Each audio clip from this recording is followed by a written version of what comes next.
I've been wanting to break into a creative space, I think, since I joined. Because TikTok or the Navy? Well, just in general, like I joined the Navy, right? And I was an actor. I was, like an artist-y type, and you go into this structure and this need to know, and it's all just mission forward, and you don't have a lot of room to grow creatively necessarily unless it's used in that space. So to kind of have a break from that and have this newfound love for something that I played Risk in high school. We would have like game nights and stuff like that, but nothing. I didn't know that like blood. How did you go from actor to active service member? Like is there a story in there you could share? Yeah. So like I did.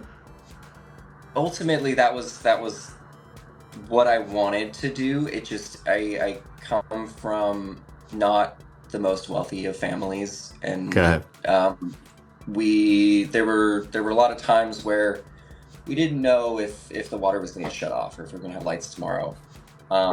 So kind of seeing that and not wanting that moving forward led to that decision to join, at least to give it a try and get some structure. And I was a little crazy, as a teen running around. And no, I understand that. And whatnot, right? So when I joined, at the RDC, there was several people who in my class didn't know how to swim at all. And they're like, how do you join the Navy without knowing how to swim? I'm like, I wasn't a particularly strong swimmer, despite the fact that I had a scuba license. I was not particularly strong. Like, you take my fins and scuba tank away, I was like a weak swimmer. But people come from all the walks of life. The idea of like getting out of like a landlocked state and seeing a large body of water is very enticing. Like being able to on your own change your circumstance by doing a commitment, joining an organization larger than yourselves, and being given a purpose. Right.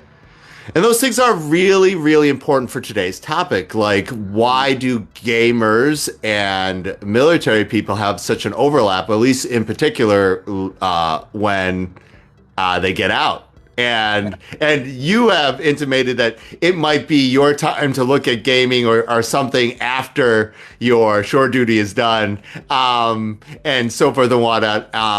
But I know Rick and I have talked a lot about like gamer culture while you're serving, and usually it's in the form of the most available forms of games, which is like Magic or D&D, right? Yeah, no, there was definitely